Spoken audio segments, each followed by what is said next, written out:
This ring right here is perfect for a rotary ring because really, when the cutter comes down and across, it can reach all of the detail. Okay, all of the detail is out on the outer face.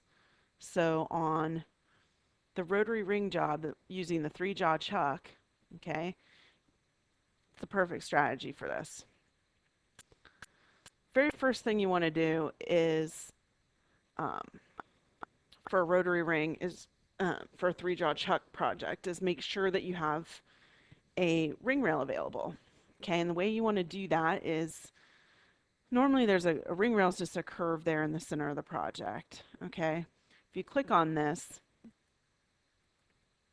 that maroon curve there, and pull up the selection menu, basically by just clicking in an area where there's more than one object, okay, you can see that this curve here is a ring rail and it's a USA size 7. Okay, that's always a good thing to just check on because basically what a ring rail does for a job that's going to be done on the 3-jaw chuck is it tells the cutter how deep it can cut down to complete the project. So you saw the ring rail there. It knows that to try to cut down this deep, okay? And where there's geometry, it's going to go up and around that geometry. When it comes down to the side, it'll try to cut down to the finger rail, okay? Or the depth of the finger rail. All right, so to verify, basically we had a ring rail there, but in the event that you don't have a ring rail available to you, you're going to want to put one in. The way you do that is come over to the tools menu, okay, right here. The very first button is ring rail. Click on that and the ring rail builder will come up here. Basically you're just guessing what size you think it is. So I'll guess a size 7.5 and click this green go arrow.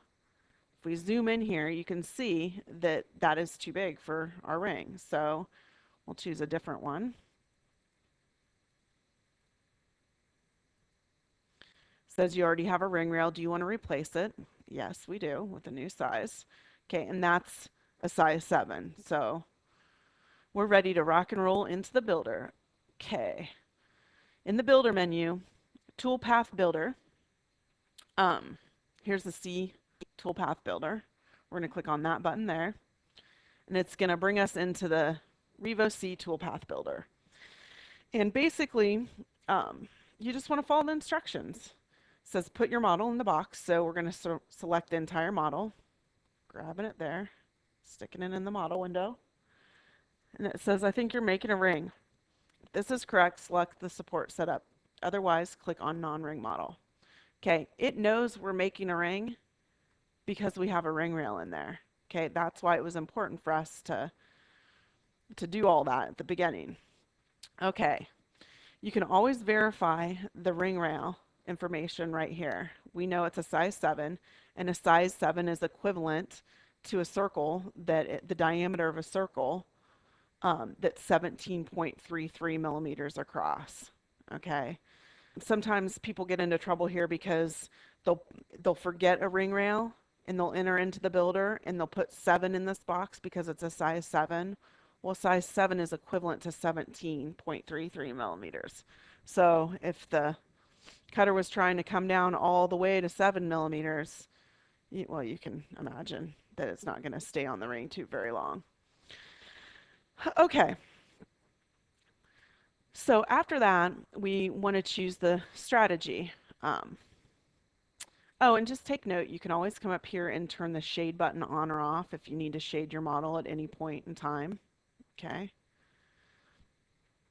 Here we want to choose what strategy we're going to be using for this project, which we've already decided was that the 3-jaw chuck was the best strategy. The instructions are going to prompt you to select the center type. Okay. The first center type means leave the center alone. Don't do anything. Okay. The second one is using the Dremel cutter to come in and hollow the inside of the ring or bring it up to finger size, put a comfort fit on it. Okay. basically utilizing that horizontal spindle, okay, and coming in and cutting the inside of the ring, bringing it up to finger size. Okay. I always tell people um, if your wax carver is busier than your mill, then let the mill do it. If your mill's busier than your wax carver, then let your wax carver do it, because it doesn't really take that long to bring a rotary job on a tube wax up to finger size.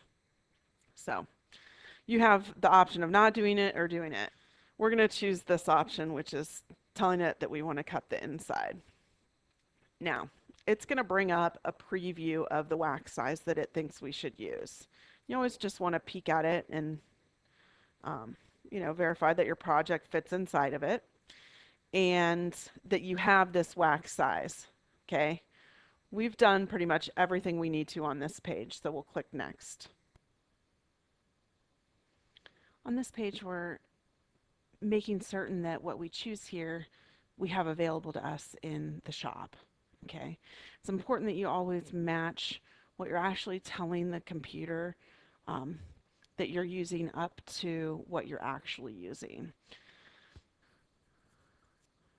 because each cutter has its own depth that it can successfully cut to. Okay, so for example, if I told the computer that I was using a 26 millimeter tube of wax when in all actuality all I had in the shop was a 49 millimeter tube, you can see what happens when this cutter goes deep enough to cut down to the finger rail. I'm in trouble because I'm going deeper than I can actually cut with this cutter. So what would happen is if we told it that we were using a 49 millimeter tube, the first pass would only cut partway into the tube, roughing out the excess wax. The second pass would cut down to the finger rail safely, utilizing the cutting part of the cutter, okay? Using the threaded part of the cutter, basically. All right, so we do have a 26 millimeter tube of wax in stock, so I'm going to go ahead and choose that. Go ahead and turn off our cutter here. And I've verified that we have that, so we'll go ahead and click next to the next page. Here it asks us to select the cutters and the DBT options. Click Make Pass to create tool paths, or click Next for detailed options. Selecting the cutters, you can see here we have the option of what cutter we want to use for each spindle. We're going to use, one from the list here for the vertical spindle, okay, where it comes out and cuts the top. And then we're going to use the disc cutter for the hollowing. So beginning here, let's look at the list we have. We have the 10 degree, the 6 degree, the flat mill yellow tip, or the flat mill black tip. The cutters I use most often are this 10 degree or the flat black tip. Let's go ahead and take a look at those cutters, what they look like.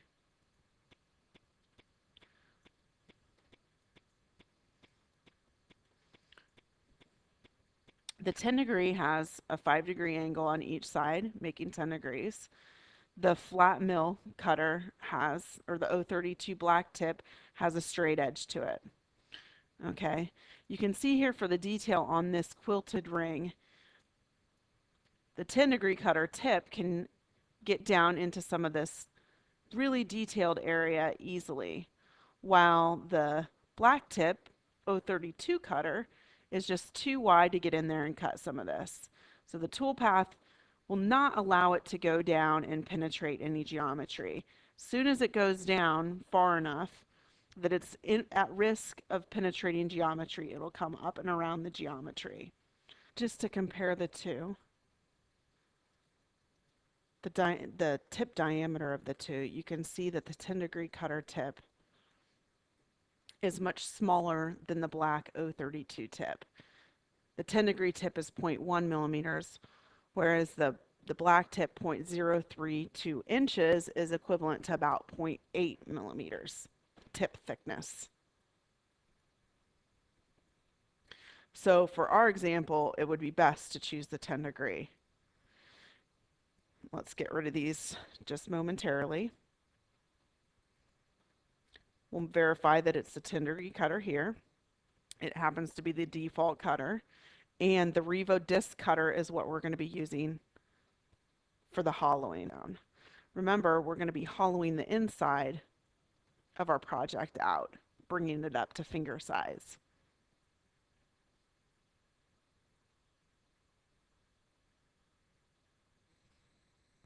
Okay, so we'll go ahead and make our tool path, but before I do that, I'm just going to delete the representation of our cutters there. Okay.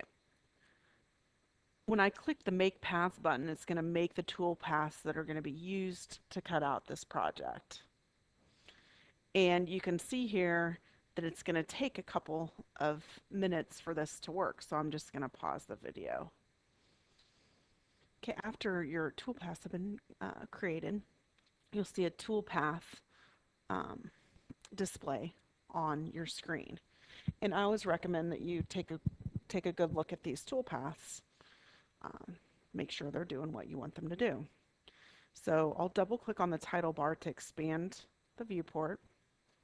And we'll zoom in and we'll look at this tool path. And what you'll see, if we zoom in real close, you can see this tool path cutting across. It's going to come up the side of the ring, over the edge,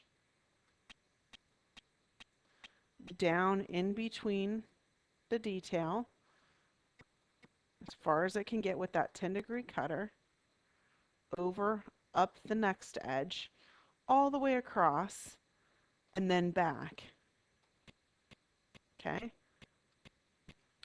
And how tight the tool path overlaps each other, the tool path overlap, here is determined by the distance between the tool path, or what we call the DBT, distance between tool path. Right now, this is set to 0.03 millimeters. So we know that this distance between the overlaps is 0.3 millimeters. Okay, that's what that stands for. Then if we look at the inside tool path, the red tool path, this is the rotary path. Okay, now remember, we're using the 10 degree cutter here. So if we look on the edge, you can see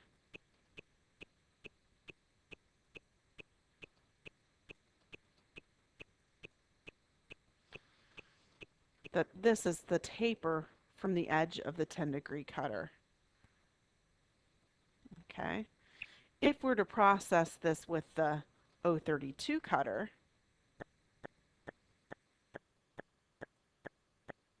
the black tip, let's go ahead and make the path and look at that. Okay, this is the tool path created for the 032 black tip cutter. If we turn our cutters back on,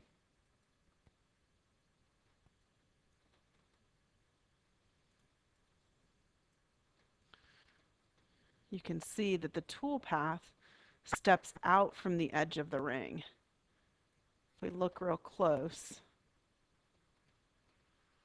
you can see that there's a distance that it steps out before it goes down. That's because the tool path is created from the center of the cutter. Okay, if that makes sense. So obviously this is not going to get as deep into the grooves between the pillows and the ring. Okay, you can see here that it just can't get that deep into the detail. So we don't want to use this cutter. So I'm going to go back to using the 10 degree cutter and making the path again. Okay, so again, this is the tool path with the 10 degree cutter. This cutter here.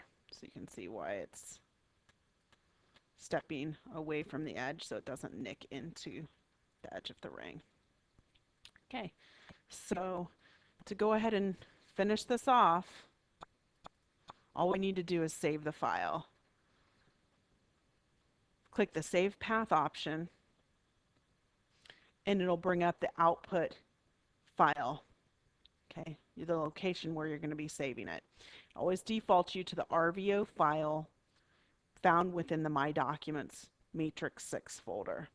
We're going to save this as quilted ring, and then we're using the 10-degree cutter, 10DGR. I like to include the cutter size in the file name and click the Save button.